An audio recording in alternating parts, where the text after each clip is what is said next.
Afternoon. My name is Drew Mellor and I'm the leader of BCP Council. We've got a live session on Facebook now for the next half an hour where I really invite people to ask any questions. So please put your questions in the comments bar and I look forward to answering them. Before we get into questions, I'll just give a very brief update in terms of our current situation on COVID, and hopefully we'll be able to start one of these broadcasts soon without mentioning that, but we're not quite there yet. There is some good news, however. Our rates are falling quite dramatically now. So our current rate is 164 per 100,000 of the population, with an England average of 125 per 100,000. So we're still above national average, but we're much lower than our peak of 900 earlier on this year. And what's also great is we're starting to fall more quickly. So the work we're doing, all staying at home, is really making a difference. Where that gets us to is particularly important is in our hospitals.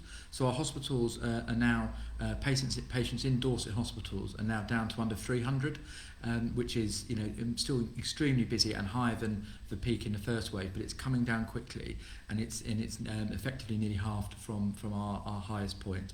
One of the things that we're playing into that alongside lockdown is the fact that we've now got through our first four key priority areas in terms of vaccination. So a massive well done to NHS and partners and the volunteer networks that have enabled that to happen. South West were leading the curve on that, and we're really grateful for all of their efforts.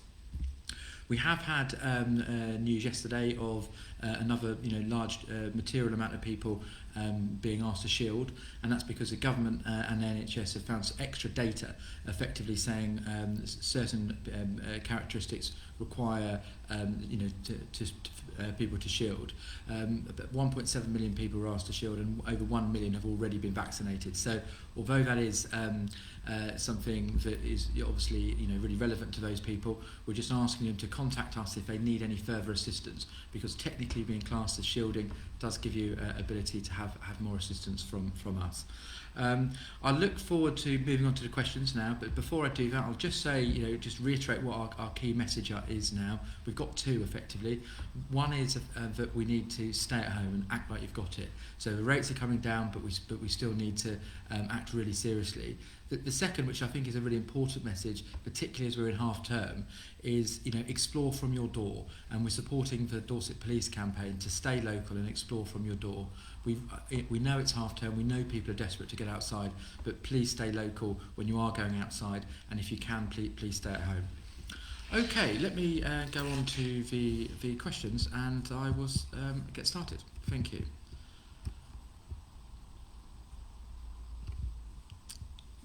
Give me a moment to get some of those up. We had a question about update on vaccinating teachers from Angela Taylor. So Angela, thank you very much for that. That's not actually a local council decision, because of who's being vaccinated is done from national government.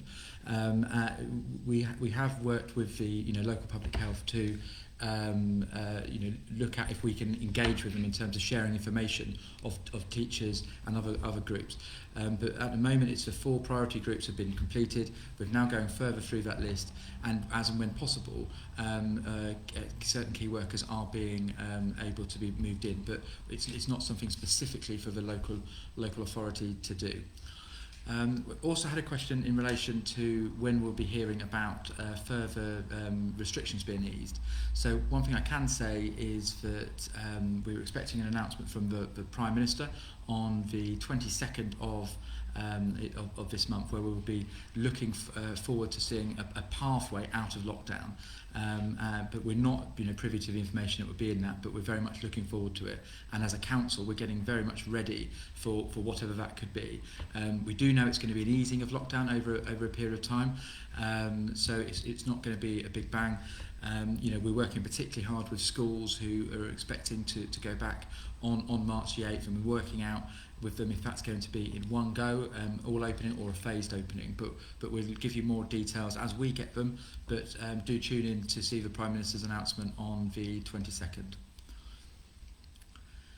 Yeah, Tom Gubbins has asked a question about COVID capacity in BCP hospitals, and I did sort of highlight that roughly in my opening. So we're now under 300 people in our Dorset hospitals. That was, I believe, over 550, where more and more of the hospitals were being taken over, for COVID. The NHS has done a great job of flexing their capacity to respond to this, but it's now getting down towards where we're expecting to be a more meaningful capacity number, so that we're more in control of it, which is great. But it's really important that we keep doing what we're doing to impact on those admissions rates, and we should start to see now, and national data says hospital admissions are being impacted positively by the vaccination, which is great. Fine, okay. So Nikki McElroy's asked about grants effectively. So I think your specific questions in terms of self-employed people, but I'll answer more generally first, Nikki. So we've had a number of grant schemes from the governments that we're putting out as a local authority, and if you're registered for previous schemes, then you'll carry on getting paid, and that's primarily around the where you've got a property that's closed. Also, when you don't have a property and it's closed, we've got a discretionary scheme that we've got on, and that will rotate. We can get, and I'll look forward to any further announcements in terms of self-employed. Okay, Camilla Clark's asked a question about when we'll be able to register the birth of a baby. Camilla, really, that's an interesting question, because on my understanding was that registration services were open. So let me check that for you, Camilla, and then we'll get back to you directly if not. But I believe the registration services have remained open. So Sue Haynes has asked a question about garden wheelie bins. It's garden bin day tomorrow. Effectively, what the service has been maintained throughout. So all of our waste services have been collecting. Sue, I believe your question is more specifically around when's your garden wheelie bin coming. So I presume that's a new bin. I'm not personally sure. We should be able to get those out to you. The service is happening normally. Please contact us if you've got a specific problem. Okay, let's find some new questions.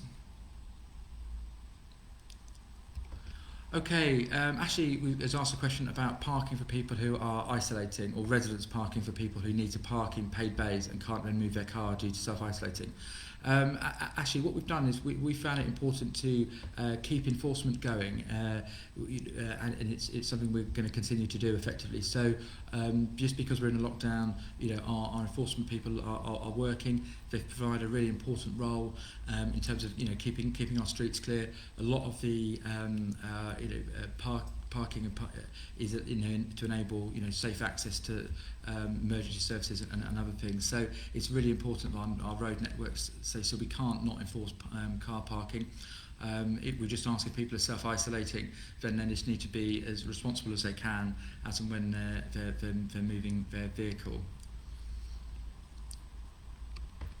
Okay, so got an interesting question, and a really important one from Brenda Elson regarding the influx of people from other counties coming to our beaches in the summer, and effectively whether they're bringing other viruses. So Brenda, I think this is a really, really important balance we need to strike here.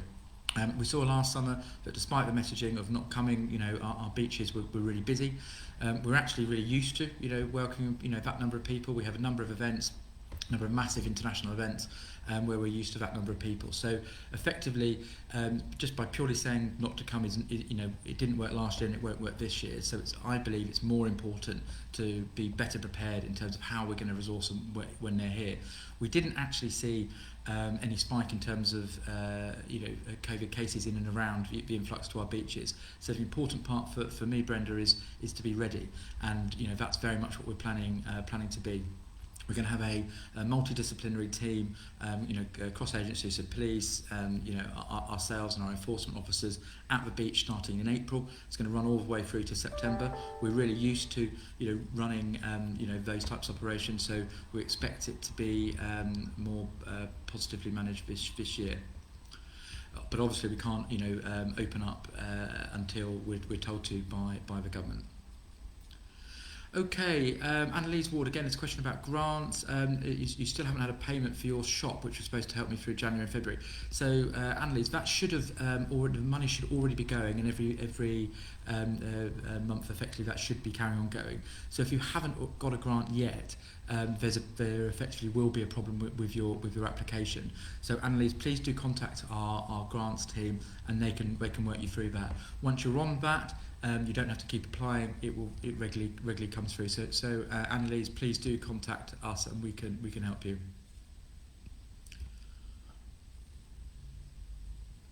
Okay, got a long question on ETROs, which is the emergency travel measures from Gordon Kinghorn. I can't read it all out. You said a number of them were closed when our administration came in, and that's right, Gordon. Some were closed. We looked to ask the ward councillors what their opinion was, and we've to try and increase the engagement in that way. So some of those were closed. Your specific question was around Boscombe Overcliff Drive. And you're saying it's used as a rat run between Christchurch and Bournemouth. Will you consider reviewing the way it is used? So effectively, in terms of Boscombe Overcliff, we've consulted widely on it. We've checked with ward councillors, and we didn't think that scheme was sufficient. That's not to say we're not really keen on enabling other schemes and longer term schemes. There, we really want to promote active travel across the conurbation, but they've got to be right, and they've got to be worked out with the people locally. So Gordon, there's nothing specific now that we're looking to do around that scheme, but we do have a tranche 2 of funding, so we've been really successful in terms of getting a reasonable amount of money from government for tranche 2, and we look forward to be announcing more details about those schemes shortly. Very much around consultation with local people and ward councillors, local groups, as we're putting these in. Joanna Charles Jones has asked a question again about grants. This is about specifically available to hospitality businesses, not in rateable properties, and not likely to be allowed to open until May. So Joanna, if we had a discretionary grant scheme effectively, and the first tranche of that was where primarily for people who weren't in rateable properties, so who hadn't already been looked after. So that grant scheme, was put out right at the start of the year, and and a lot of money has gone out. We put over £20 million out, about £20 million out on one Friday just over a week ago. So significant money is going out. What we've also done specifically in terms of a tranche 2 scheme, which we put forward, is for specific businesses and sectors. So nighttime economy is a good example for that. The aerospace industry, events effectively. So that has been there. So we've done a significant amount around grants. Please have a look at what we've done. You may well still be eligible.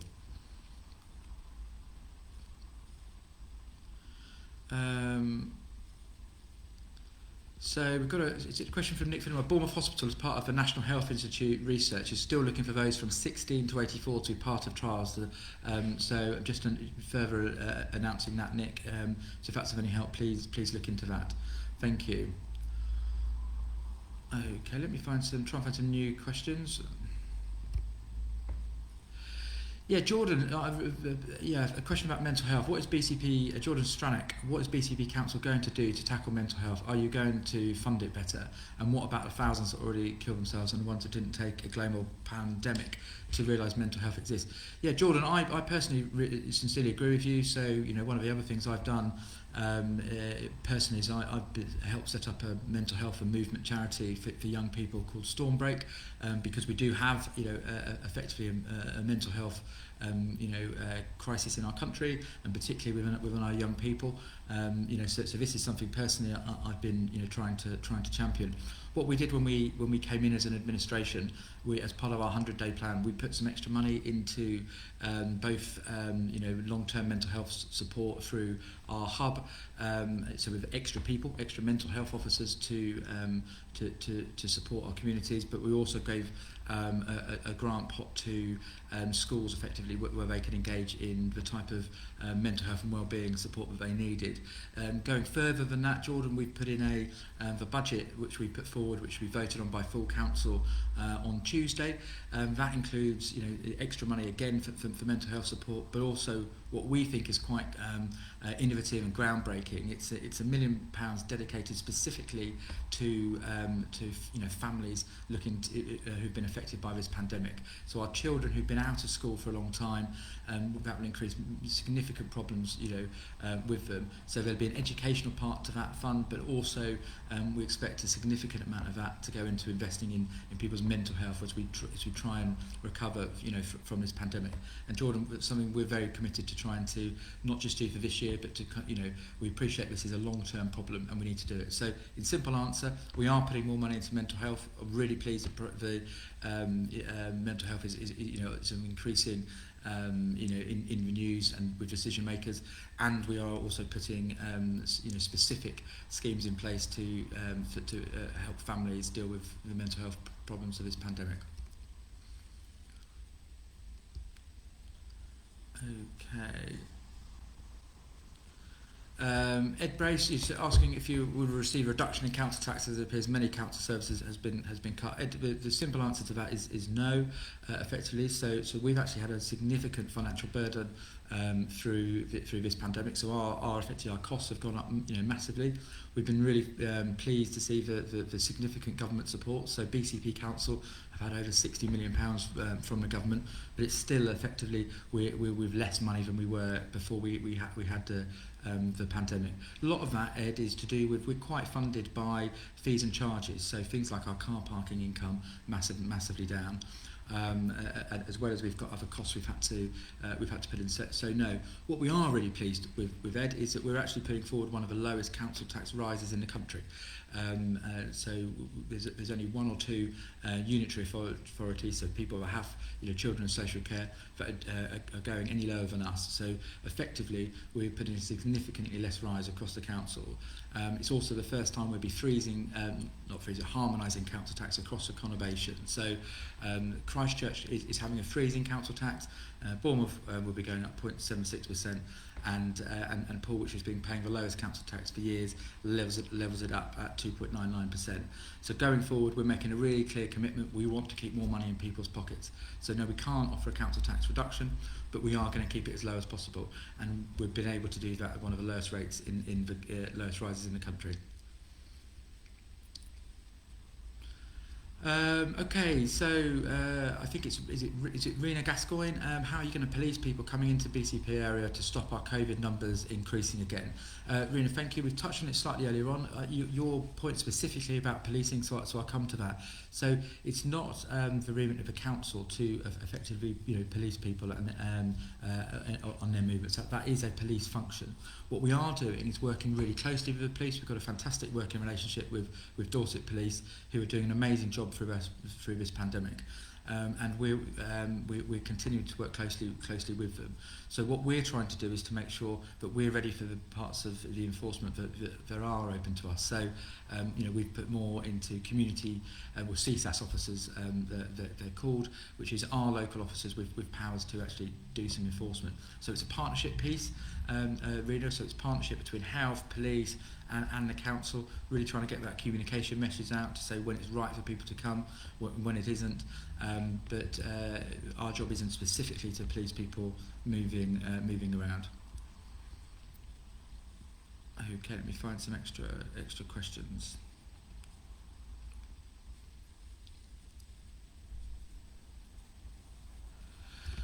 Okay, have you? So Joanna Charlize Jones has asked, have you discussed with community enforcement officers regarding car clamping being better and more efficient than car towaway for the summer influx? Joanna, I think that's a useful question, and effectively we didn't, at the start of the pandemic, we didn't have the power to tow away vehicles. So we did a trial last summer. It was successful. We definitely know that tow away is more of a deterrent than a fine. People seem very happy to just pay the fine. So there's a few things in that. We need to make sure we've got officers ready to hand out fines when people are parking inappropriately, but we've also need to be looking at how we can use other means like clamping and tow away. So very much that's something we're actively discussing.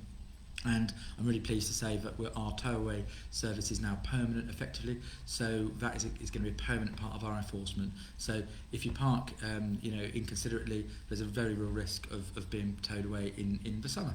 Thank you. Okay, so we've got a question about litter, specifically about litter in terms of the Christchurch bypass. Dave, thank you very much for mentioning this. When we came in to administration in October, one of the things we said we really needed to get better at was effectively litter.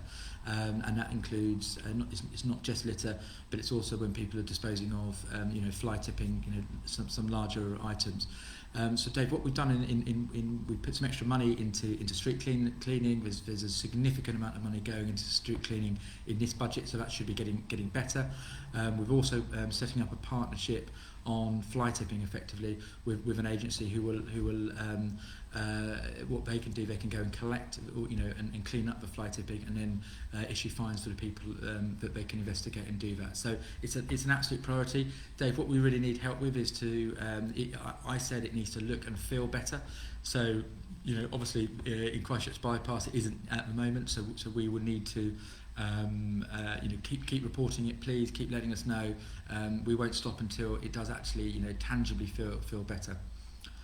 Okay, I'm going to go down a little bit further because we're effectively 11 minutes behind some of the questions, so I'll see if I can get some of the more recent ones.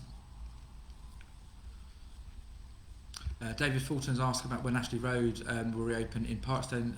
I don't have a specific answer, David, but I know it's been going on for a few days now, and these schemes aren't very long, so it should be very soon, and we'll hopefully get somebody to respond to you directly, David.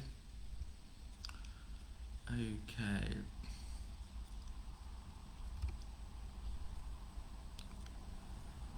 Thank you. So Heather says, if you're having building work, can you travel from outside your area to your holiday home under COVID restrictions, different county? Heather, the advice is really clear. You're not supposed to go to use holiday homes. You're supposed to be staying in one place. So the advice is clear, and please, you're supposed to be staying in your main home, or effectively wherever you were when lockdown started. We're not supposed to be travelling between properties, and there aren't reasons being given like building work to help around that. So apologies, Heather, if that wasn't the answer you wanted, but it's the advice is clear. Okay.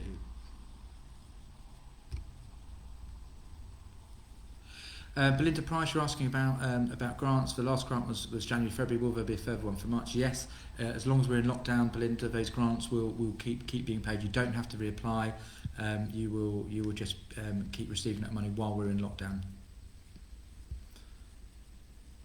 Anne-Marie Clark's asked, are we going to do anything special to recognise Pip Hare's achievement? Yeah, fantastic, Anne-Marie. It's a really good idea. So for those who don't know, Pip Hare's just been circumnavigated the globe in the Vendée around the world race, and it's solo, single-handed, which is an amazing achievement. So we'd very much like to congratulate Pip for doing that, and I'll take that away, Anne-Marie, and we'll look to see how we can recognise that as a council. We're really proud of our sailing heritage, and Pip's done an absolutely amazing achievement.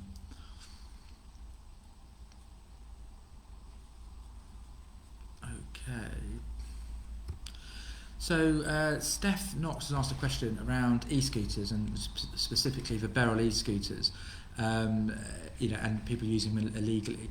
So we've talked with Dorset Police on this, and we're really clear with our messaging. Effectively, you do need a license to be using as in a car license, driving license to be using e-scooters. We're pleased in terms of the Beryl scooters. That is, you actually need to prove of that before you can get them. We know there are other e-scooters being used. Any other e-scooter being used isn't legal at the moment, The only legalised ones are the ones on the Beryl e-scooter trial. The government are going to be seeing how trials like that go. We're one of the first places to have a e-scooter trial, and then they're going to look for how we whether they bring that in wide, wider. So we'll be using our existing enforcement powers, our CSAS officers, effectively to enforce that, and I know the police will be as well. So clear message: if you've got an e-scooter that isn't a Beryl scooter, it is illegal at the moment. So please don't use it. Okay.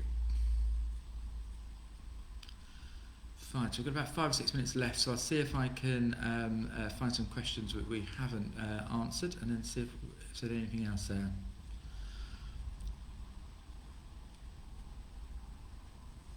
Okay, so Peter Rusko, you've asked a question around Keyhole Bridge. Are you able to give an update with regards to the closure of Keyhole Bridge in Poole? My understanding, Council agreed and announced it would be reopened. Okay, so Peter, thank you very much for the question. So the process there is the portfolio holders made a decision after consulting with the ward councillors and listening to the consultation across the board that we would like to reopen that Keyhole Bridge. That has decision then has the opportunity to be called in for further scrutiny. That has happened, so that will now go to the Overview and Scrutiny Committee to check if the process of reaching that decision has been effectively lawful. So to be clear, what that will be looking at now is specifically just the process around making a decision and not actually the benefits of the scheme. I believe that's the 1st of March. It's one of the first few days of March. So after that, it will either go to Cabinet if the Scrutiny Committee would like to make a recommendation to Cabinet and there's a mid-March Cabinet meeting, or if Scrutiny don't recommend that, then I believe it will be able to be opened immediately after the Overview and Scrutiny meeting. Peter. So thanks for asking the question, and hopefully that gives some clarity in terms of the process. Lots of people want it open and lots of people want it closed. So either way, we look forward to just getting to a decision very soon on that. Brilliant.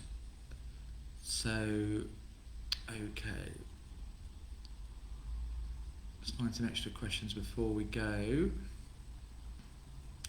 Okay, Steve Morrissey, a question about the additional restrictions grant Stream 2 will be fully paid out. So just to remind people, so Stream 2 is the specific discretionary bit where we've tried to prioritise areas that have fallen through the cracks before. I mentioned nighttime economy before, so we've highlighted areas that are really important to us, nighttime economy being one, aerospace sector as well. So that's an additional restrictions grant Stream 2. So Steve, really pleased to say that people are being told very, very shortly, as in the next day or two, whether we've been successful in that, and then within 2 days of receiving that notice, money will be in people's bank accounts. So we very much expect that to be either at the back end of this week or very early next week, Steve. So hopefully that's some good news.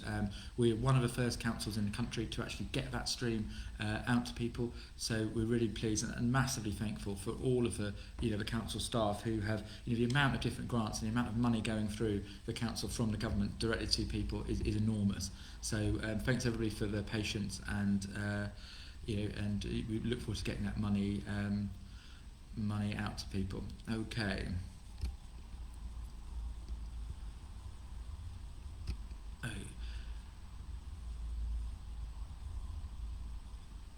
Okay, let's try and find something else before we close.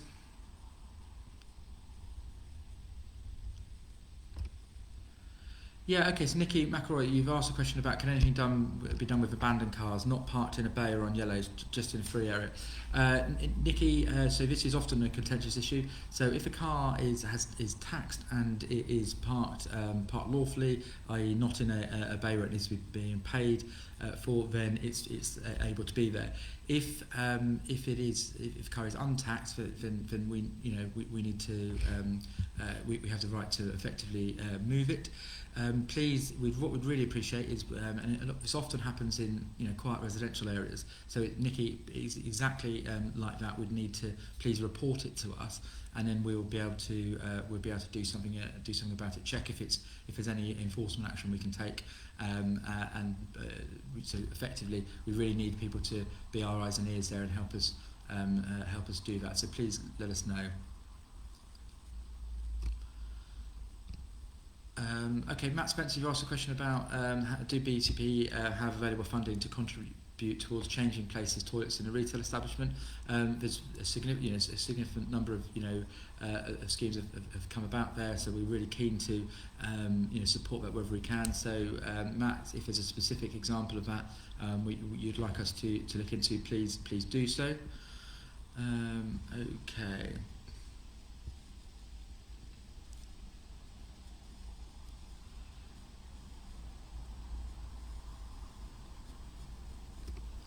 Okay, so got a question again. Sorry, I've asked too many of Joanne and Charlie's questions, and to the detriment of others, so hopefully not.